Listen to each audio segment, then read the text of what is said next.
I guess I was a pretty, I want to say quiet, but I don't think I really was. I think I was pretty active, but I was very kind of a loner.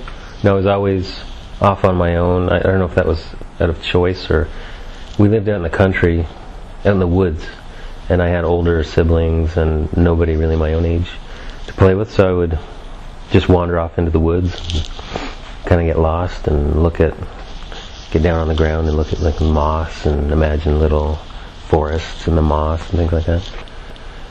I've known right from the beginning this is what I wanted to do. I was always drawing, like for as long as I could hold a pencil. I was always kind of obsessed with drawing. And my parents had a friend who used to summer in Nova Scotia. He was a famous European children's book author, Tommy Youngberg.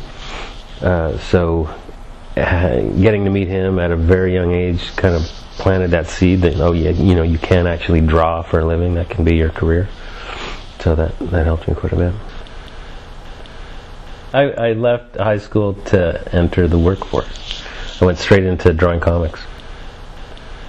All my years in high school were just a disaster, so when I finally found an out, everybody kind of breathed a sigh of relief.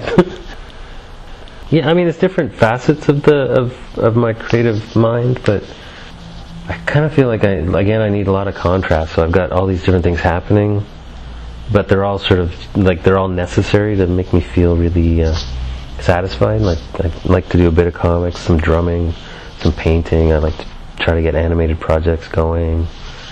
Children's books, I love doing kids' books. But it feels like if you take one of those components out, then I'm going to feel kind of empty. It's got to be kind of this big pot happening, everything boiling at once. It's therapy for me. I'm a workaholic, so like, I don't know, at least 8 hours a day. But often weekends too, which is not that great for my family. But yeah, I don't see wanting to ever retire from the thing I love to death, I think I'm doing everything I want to do. I would just like to always be bringing everything to the next level, like pushing myself, challenging myself, doing stuff that surprises me.